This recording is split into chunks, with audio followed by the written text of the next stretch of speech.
For today's mini vlog mga B, eto at samahan nyo na naman nga kami sa panibagong araw ng ganap ng aming buhay. Eto nga at maaga nga pala kaming umalis ng bahay nito dahil meron nga pala kaming importanteng pupuntahan at kailangan atinan. At dito nga ay kasama nga pala namin yung aming bunsong anak dahil hindi nga yan pwedeng maiwan at kailangan sa bawat pag-alis nga namin ay lagi namin kasama yan. Hindi nga pala kami magmomotor ngayon at magko-commute nga lang kami papunta dun sa aming pupuntahan.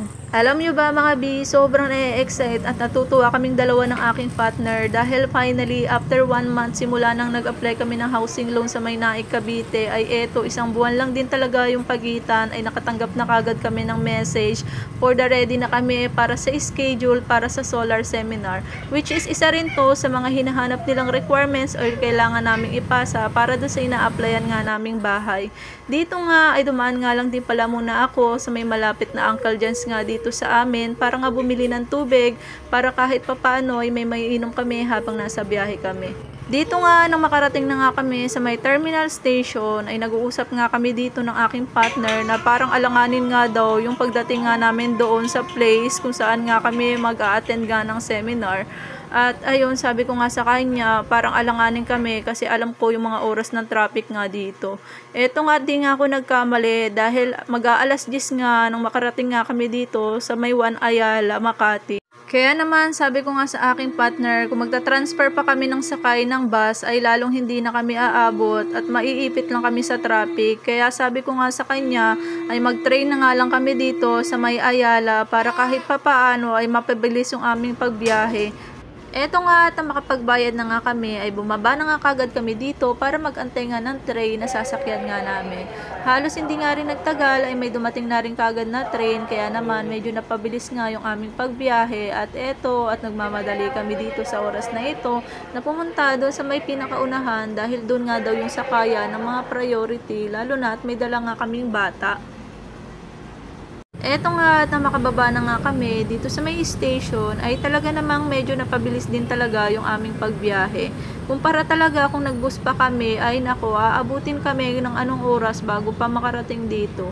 Sa mga oras nga na ito ay talaga namang medyo nagmamadali na talaga kami papunta nga doon sa aming pupuntahan.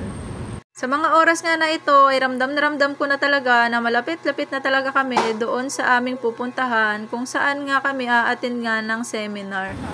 Finally mga be ay eto at nakarating na rin talaga kami dito sa aming pagseseminaran. Dito pala ito sa may Bendel Center. Pagkarating nga namin dito ay agad-agad na nga kaming pumasok sa loob para magtanong dun sa may guard kung saan nga ba yung place ng pag-aatinan para sa mga magsusolar seminar. At nagtanong na rin kami sa mga ilang staff na nandoon kung nakapag-umpisa na ba yung first batch na a-attend para sa solar seminar. Buti na nga lang ay hindi pa nakakapag-umpisa yung mga para sa first batch kaya naman nakahabol pa nga kami sa mga oras na ito kahit medyo late na kami ng konti. Kaya naman nagpalista na nga kagad itong aking partner at binigyan na nga siya kagad ng form na kailangan niyang fill-upan at sagutan. Habang nagpipill up pa nga yung aking partner doon sa form nga na binigay sa kanya na kailangan niyang fill upan at kailangan niyang sagutan base sa mga iilang katanungan na nakasaad doon sa papel ay eto nga at makikita nyo nga dito na halos nag-uumpisa na rin talaga yung discussion tungkol nga sa solar seminar at makikita nyo nga rin dito sa aking video na halos medyo marami rin talaga yung umattend nga dito sa solar seminar at iisa lang naman din sila sa mga katulad namin ng aking partner na nangangarap na gustong magkaroon ng sariling bahay.